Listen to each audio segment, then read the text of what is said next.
Bonjour mes frères et sœurs, et nous allons continuer le chapitre 2, et ce merveilleux chapitre qui est le début de l'Église, le début de l'ère chrétien.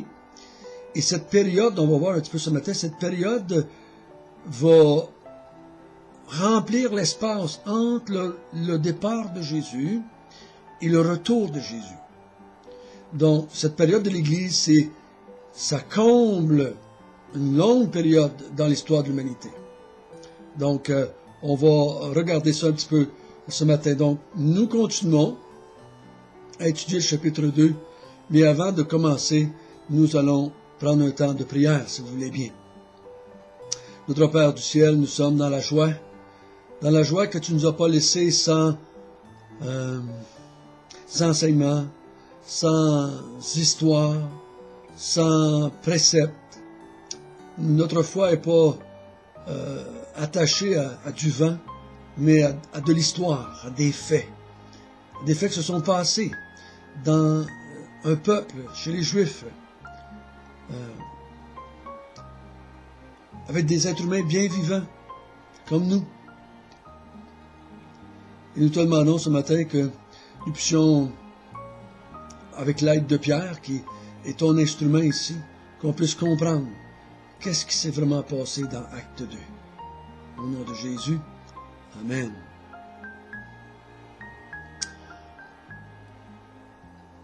Jésus est parti, il a dit à ses disciples, ne partez pas de Jérusalem avant que vous soyez remplis de l'Esprit Saint. Il va venir une puissance sur vous, et vous serez mes témoins partout dans le monde. Juste là, ça nous préparait à voir que l'Évangile sortirait du peuple d'Israël, irait au-delà d'Israël. Parce qu'il dit, vous allez être mes témoins à Jérusalem, à Samarie, en Judée, et jusqu'aux extrémités du monde. Donc ça nous dit que ça va déborder. Jésus, son ministère s'est passé en Israël. Mais là, avec les apôtres et la venue du Saint-Esprit, ça va déborder dans le monde entier. Et là, les apôtres attendent, et on a vu hier que le Saint-Esprit vient en faisant tout un tapage, comme un grand vent, et toute la ville de Jérusalem est attirée vers ce lieu. Il y a eu des langues de feu. On a vu ensemble que les langues de feu étaient plutôt pour les croyants. Les croyants ont vu que tous les croyants avaient le même esprit. Et tous se sont mis à parler de diverses langues. On en a compté, je pense, 16 ou 17. Donc, il y avait au moins 16-17 personnes, mais on croit peut-être qu'il y était plus que ça. Peut-être que les 120 ont reçu l'Esprit Saint et ont parlé en différentes langues. Et là, il y a eu tout un débat parmi les langues, avec ce don-là, qui a fait tellement de divisions et de chicanes. Et des gens, j'ai déjà entendu dire, moi, les baptistes, vous êtes corrects, mais il vous manque quelque chose. Vous ne parlez pas en langue. Est-ce que ça nous manque vraiment? Est-ce que c'est ça que Dieu voulait? Nous allons ensemble regarder ça, si vous voulez bien.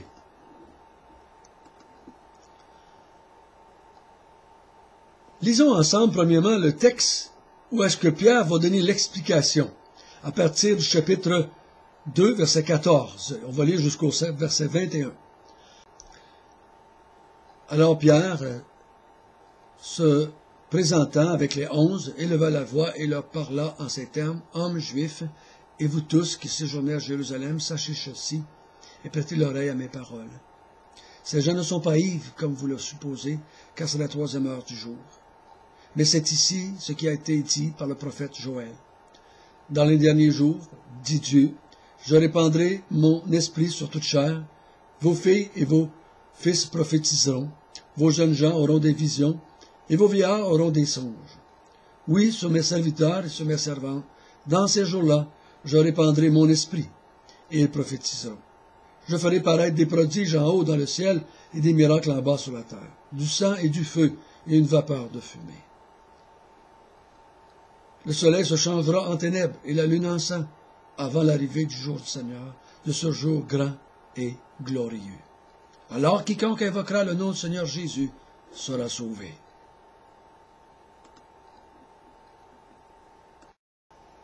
Donc, premièrement, Pierre dit, versets 14 et 15, il donne une explication, il dit, bon, vous dites qu'ils sont pleins de vin doux? Moi, je vous dis que non, ils ne sont pas pleins de vin doux. Parce que c'est juste la 3e heure du jour. 3e heure du jour, selon ma compréhension, c'est 9 heures du matin. Donc, Israël était là, et c'était la fête de la Pentecôte, et je ne crois pas que les Juifs auraient dû comprendre qu'ils n'étaient pas en train de s'enivrer en ce jour solennel qui venait célébrer les Juifs de tout partout dans le monde. Il ne sait pas ça l'explication. Et là, il va faire quelque chose qu'il faut bien comprendre. Il dit, mais ici s'accomplit la prophétie de Joël. Joël, chapitre 2. Et si vous voulez avoir une meilleure compréhension et faire des recherches par vous-même, lisez tout Joël, essayez de comprendre de quoi il est en train de parler dans Joël.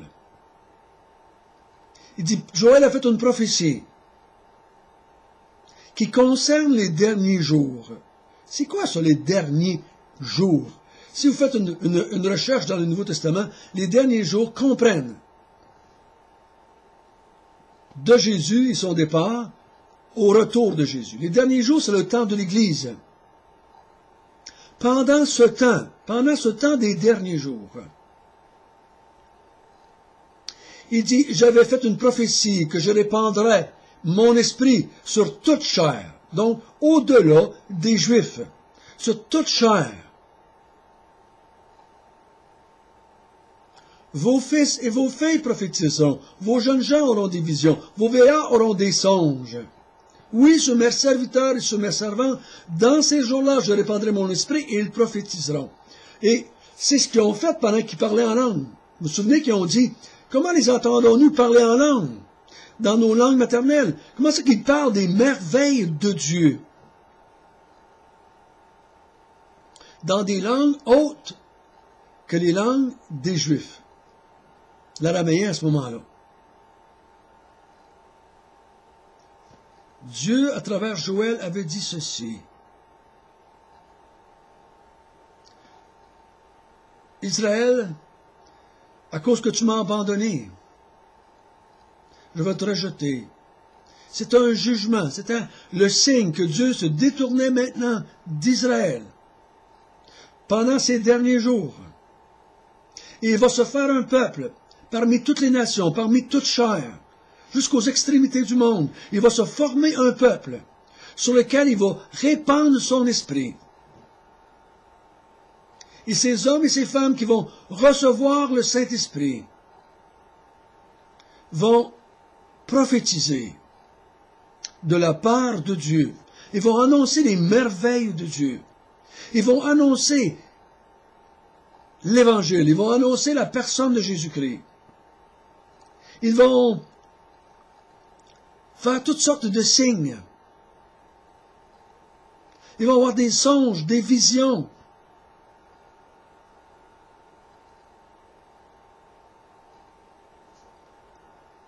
Donc, cette ère de la venue du Saint-Esprit, ça va être un ère où est-ce qu'on va prophétiser les merveilles de Dieu.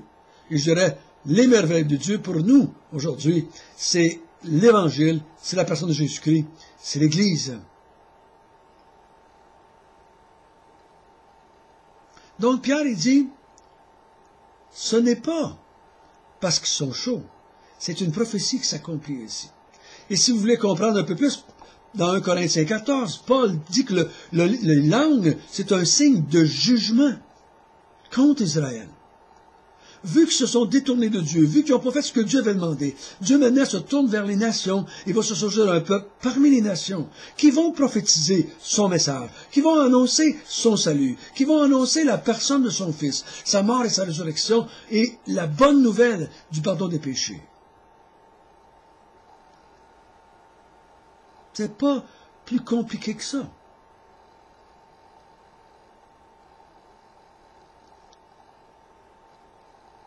Et il dit au verset 19, « Je ferai paraître des prodiges en haut dans le ciel, des miracles là-bas sur la terre, du sang, du feu, et une vapeur de fumée. Le soleil se changera en ténèbres et la lune en sang à l'arrivée du jour du Seigneur. Donc, ça va couvrir une longue période de temps. Il dit vers la fin, comme il dit, je fais apparaître des prodiges en haut dans le ciel et des miracles avant l'arrivée du jour du Seigneur. Le jour du Seigneur, c'est le retour du Seigneur.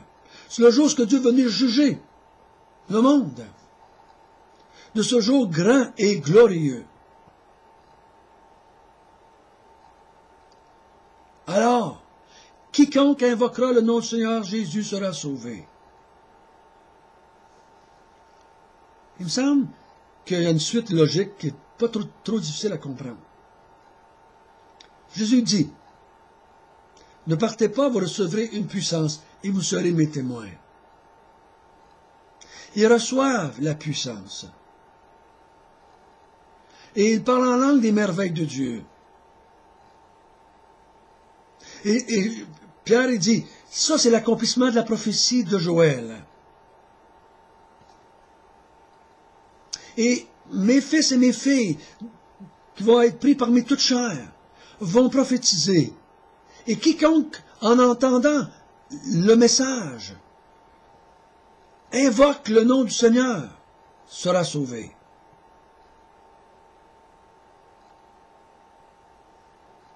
Et nous allons voir tout de suite après, l'apôtre Pierre va prêcher l'Évangile et 3000 vont être sauvés. Mais le parlant en langue, il faut bien comprendre, ce n'est pas une démonstration de sainteté. Dieu, dans ce jour de la Pentecôte, prend les hommes et les femmes qui sont là, et leur dit maintenant. Israël devait annoncer l'Évangile aux païens, mais ils ne l'ont pas fait. Ils devaient annoncer les merveilles de Dieu aux païens, mais ils ne l'ont pas fait. Jonas est un exemple de cela. Il ne voulait pas le faire. Donc Dieu dit maintenant, ce que j'avais annoncé par Joël, je l'accomplis. Je vais me choisir des gens de toutes les nations du monde.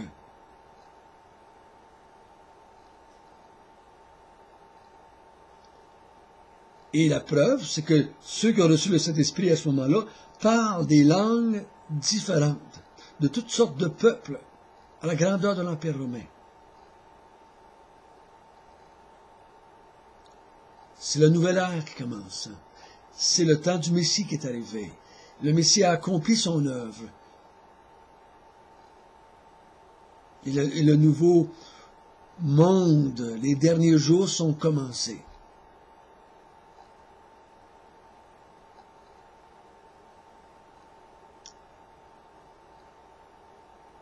On va voir que, à quelques reprises, le parler en langue va revenir dans les Actes des Apôtres. Je pense que c'est 4 fois qu'il revient. 3 autres fois. 4 fois avec celle-là ici. Il y a 4 fois dans les Actes des Apôtres qu'on va parler en langue. On va voir ça à un moment donné.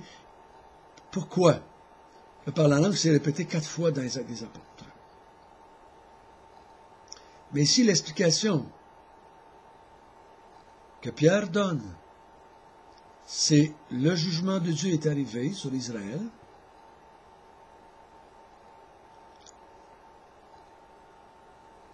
Et Dieu se choisit des hommes et des femmes de tous les peuples. Vous êtes l'exemple de cela, je suis l'exemple de cela. Dieu m'a choisi, moi François, un petit Québécois, un Canadien.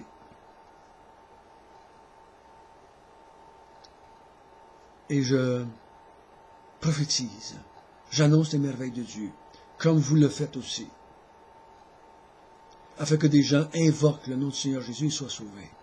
Et quand ils sont sauvés, à leur tour, ils vont annoncer les merveilles de Dieu. Et à leur tour, des gens vont se convertir en invoquant le nom du Seigneur Jésus. Et ça va aller de même pendant les derniers jours, jusqu'à la fin. Et tous ceux qui reçoivent, qui invoquent le nom du Seigneur Jésus, et on va voir ça demain, tous ceux qui reçoivent, qui invoquent le nom, et qui reçoivent Jésus dans leur vie, vont recevoir le Saint-Esprit. Parce que cet Esprit va se répandre tout le temps pendant les derniers jours.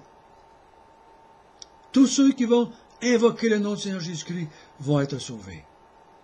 Ils vont recevoir le baptême du Saint-Esprit et ils vont prophétiser. Vont-ils tous parler en langue? On va voir que non. On va voir comment. Donc ça, c'est l'explication de Pierre. J'espère que c'est assez simple pour vous. Prophétie accomplie en acte 2. La prophétie concerne qui? Israël. Je me détourne d'Israël, je me tourne vers les nations. Maintenant, eux vont annoncer l'Évangile, vont annoncer les merveilles de Dieu. Vous vous souvenez, quand Jésus était sur la terre, le fils qui en va dans la vigne, il dit, j'ai envoyé mon fils, et il faut mourir mon fils. Il dit, le maître va venir, il va l'enlever la vigne, puis il va donner la vigne à d'autres, qui vont en rendre le fruit. Les autres, dans ce passage-là, c'est nous, c'est les nations. Les Juifs aussi font partie de ça. C'est pas comme maintenant, aucun Juif. L'exemple, Paul va se convertir. Il y a beaucoup de Juifs qui vont se convertir. Ils vont juste faire partie des nations. Ils sont plus spéciales dans les derniers jours. Ils sont plus spéciales. Ils sont joints aux autres nations du monde. Et c'est pour ça qu'on lit dans l'Apocalypse qu'il y a des grandes foules de toutes les nations du monde qui font partie maintenant du peuple de Dieu.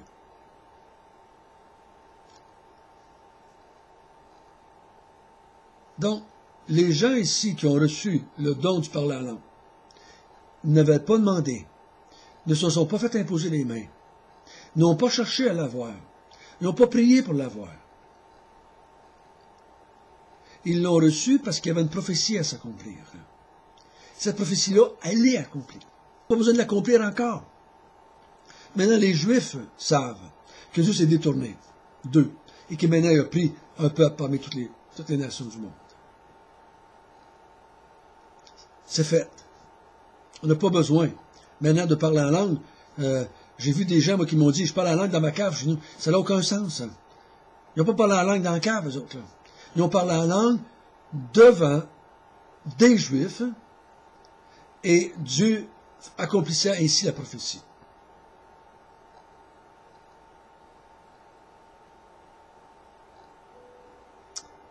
Nous allons prendre le temps de prière. Maintenant, Seigneur, nous te bénissons parce que tu t'es tourné vers les nations. Comme tu as dit par la bouche de ton Fils, j'ai des brebis qui ne sont pas d'ici, sont dans une autre bergerie. Il faut que j'aille les chercher aussi. Et c'est le début ce matin. Tu te détournes du peuple d'Israël pour te tourner maintenant vers tous les peuples de la terre. Et tu mets ton esprit sur eux afin qu'ils prophétisent la bonne nouvelle du Seigneur Jésus, afin qu'ils annoncent la mort et la résurrection de Jésus, comme Pierre va faire demain. Merci Seigneur que tu nous as choisis. Merci que tu nous as appris chacun de nous. Merci que tu nous as donné ton Esprit Saint, qu'il est sur nous et que nous en avons besoin maintenant pour annoncer cette bonne nouvelle partout dans le monde. Seigneur, nous désirons que les gens invoquent ton nom parce que nous voulons que tu sois glorifié. C'est notre but premier. Que ta gloire puisse éclater. Conduis-nous dans les jours qui viennent parce que nous voulons bien comprendre c'est quoi cette Église-là et à quoi est-ce qu'elle sert pour la gloire de ton nom. Amen.